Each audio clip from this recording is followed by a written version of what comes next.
नमस्कार मंडळी, स्वागत आहे तुमचे माझ्या छोट्याशा व्हिडिओमध्ये। सगळ्यांना नवीन वर्षाच्या हार्दिक हार्दिक शुभेच्छा। सगळ्यांना हे वर्ष सुखाचं, समृद्धीचं आणि आनंदाचं जावं हीच प्रार्थना माझी। इथे बघा मस्तपैकी चाललंय माझं आवरणं काम। कंटाळा आलेला फ्रीजमध्ये होते, 2 दिवस झालेले बटाटे उकडून ठेवले होते कुठल्या तरी भाजीसाठी, पण ती भाजी काही करता आली नाही म्हणून म्हटलं चला वडापाव करावा, म्हणून वडापाव करण्यासाठी घेतली। तर बघा मिरची घेतली, अद्रक घेतले, लसूण घेतले, सगळं मी मस्तपैकी मिक्सरमध्ये वाटून घेतलेले। ॲक्शन करावी लागते कारण तेवढं एडिटिंग अजून आपल्याला जमत नाही, म्हणून जेवढं येते तेवढंच करायचं, जास्त फाफट पसारा करत बसायचा नाही। हे बघा इथं बटाटे मी मॅश करून ठेवलेले होते, गार गार एकदम लागत होते बटाटे, फ्रीजमधनं काढले होते। त्याच्यानंतर मी कढईत तेल गरम करायला ठेवलं। 1 चमचा तेल गरम म्हणजे मसाला करून घेते वडापावचा। अद्रक, लसूण, राई, मिरची मी इथे एकच घातली आहे, लहान बाळ खायचं आहे म्हटल्यावर मिरची कमीच वापरली मी। माझं लहान बाळ स्टार्टिंगला तुम्ही बघितलं असेल, म्हणजे खूप मस्तीखोर आहे, इतकं मस्तीखोर आहे की मला कधी कधी असं वाटतं ना जाऊ द्या सोडा आता, खूप मस्तीखोर आहे पण माझं बाळ पण क्यूट आहे। इथे बघा मी मस्त राई टाकलेली आहे, राई एकदम छान अशी तडतडून दिलेली आहे, तड पूर्ण अशी राई करून द्यायची। त्याच्यानंतर मी घातला आहे थोडासा कढीपत्ता, त्यानंतर मिक्सरमध्ये वाटलेला मसाला आपण घातलेला आहे आणि तसाच लगोलग मसाला आपण त्या बटाट्यामध्ये मिक्स करायचा आहे। इथे बटाट्यामध्ये मिक्स करायचं आहे आणि ते बटाटे आपल्याला कढईत वापस घालायचे आहेत। तर मीठ पण मी ऑलरेडी टाकले कारण मीठ छान मुरतं असं तेलामध्ये टाकल्यावर, म्हणून मीठ मी तेव्हाच टाकते। वरतून जर कमी पडला असेल तर टेस्ट करून टेस्टनुसार तुम्ही टाकू शकता। आता याच्यामध्ये आपण बटाटे घालूया।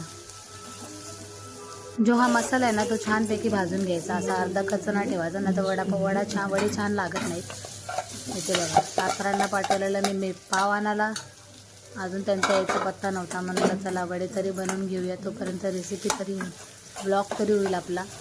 त्याच्यामुळे मी इथं तुम्हाला जर ही वडापावची रेसिपी माझी पाहिजे असेल ना तर माझ्या चॅनलला आहे, जाऊन तुम्ही बघू शकता।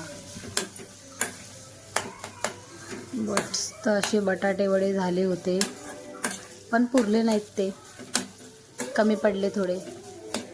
माझी मम्मी पण माझ्या जवळच राहते ना, त्याच्यामुळं मम्मीला पण मी 2 वडे दिले आणि आम्हाला 4-5 ठेवले।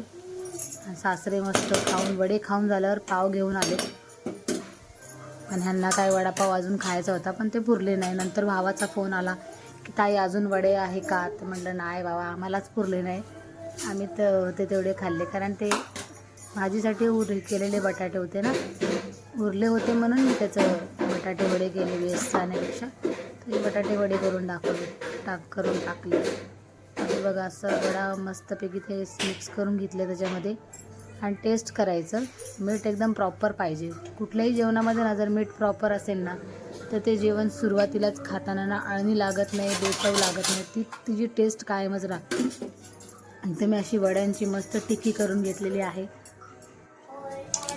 त्यानंतर थोडा एकदम किंचित थोडा मी सोडा टाकला असेल, ऑप्शनल आहे, टाका किंवा ना टाका, काय ऑप्शन, माझ्याकडे होता म्हणून मी टाकला आहे, बाकी काय नाही। आणि हे 5-10 मिनटं अगोदरच बेसन आपण मस्तपैकी फेटून घ्यायचं, त्याच्या गुठळ्या पूर्ण काढून घ्यायच्या। त्याच्यात सोडा टाकून मी पूर्ण मिक्स केलं। ह्याच्यामध्ये पण मी थोडं मीठ टाकलं आहे, हळद बिलकुल नाही टाकली, थोडं मीठ टाकलं आहे। असं मस्त बेसनमध्ये डिप करून पटापट असे वडे सोडलेत, टेस्टी वडे। बघा किती छान दिसतील आता तुम्हाला। हे बघा 5-7 झाली होती फक्त। हे बघा ते माझं लुटूपुटू कसं मध्ये करते। तुम्हाला विचारायला आला होता मम्मी वडापाव झाला का, मला खायचा आहे, आणि एकच वडा तेवढा मागं लागून त्याच्या चारावा लागला मला। खाणार तर काहीच नाही, नाटकं भरपूर करणार, लुडबुडले असते तिची किचनमध्ये, लय लुडबुड। किचनमधनं त्याला मला हाकलावं लागतं तेव्हा तो कुठं जातो, नाहीतर मम्मी काय करती म्हणून डोकं खात असतो नुसता। ते बघा तिथे ते उलटण आहे ना, ते उलटणं वाजतं ना मस्त. एकदम मस्त आवाज होतो त्या उलटणं वाजवत. तो उलटणं वाजवत तो बसला होता. ओरडल्यावर मग पळाला तो बाहेर. आवली पोरग आहे माझा, आवली.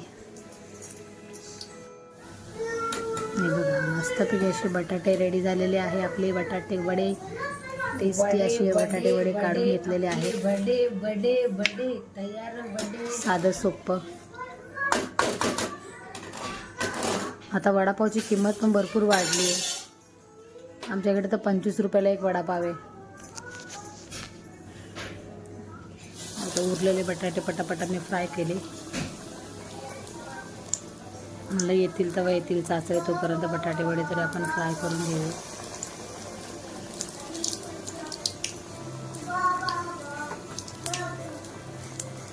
काय अवघड नसतं, करायला गेलं ना काय अवघड नसतं.